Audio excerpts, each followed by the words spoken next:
Ravi's kitchen. आज हम बनाएंगे पनीर फिंगर्स। इसके लिए हमें चाहिए 250 ग्राम पनीर। इसको हम फिंगर्स में कट कर लेंगे। 4 tablespoon cornflour, half cup maida, 3 tablespoon tomato ketchup, 1 teaspoon crushed black pepper, 1 teaspoon ginger garlic green chilli paste, salt to taste, oil for cooking. सबसे पहले हम पनीर में थोड़ा सा सॉल्ट डाल लेंगे। अब इसके ऊपर हम मैदा डालेंगे।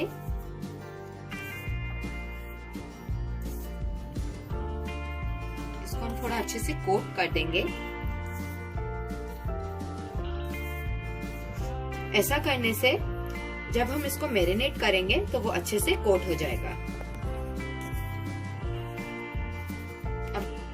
अब इसको हम साइड में रख देंगे और मैरिनेशन बनाएंगे। मैदे में हम कॉर्नफ्लावर डाल लेंगे, black pepper powder,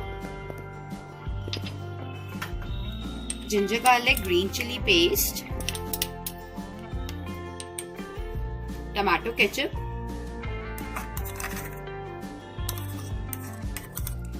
tomato ketchup use करने से एक बहुत ही अच्छा फ्लेवर आएगा। अब इसमें हम सॉल्ट डालेंगे। सॉल्ट हम थोड़ा ही डालेंगे। इसको एक बार मिक्स कर लेंगे। इसमें हम थोड़ा पानी डालेंगे।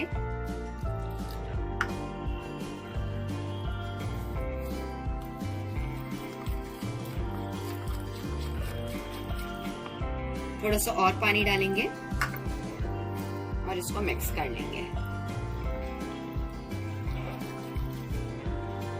इसको हमने अच्छे से मिक्स कर लिया है। आप देख सकते हो इसकी कंसिस्टेंसी। अब पनीर को हम इसमें डिप करके फ्राई करेंगे। अब इसको हम डिप कर लेंगे।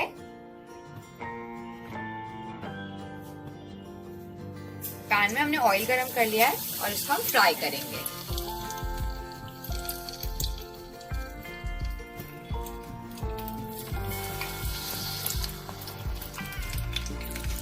अब इसके हम साइड चेंज कर देंगे। इसको हम गोल्डन ब्राउन होने तक फ्राई कर लेंगे।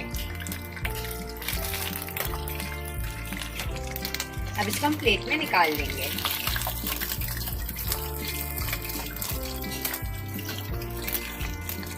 इसी तरह हम सारे पनीर फिंगर्स को फ्राई करके सर्व करेंगे। ये थी हमारी आज की रेसिपी पनीर फिंगर्स। मेरी और वीडियोस के लिए प्लीज सब्सक्राइब करें। Please like and share. Bye.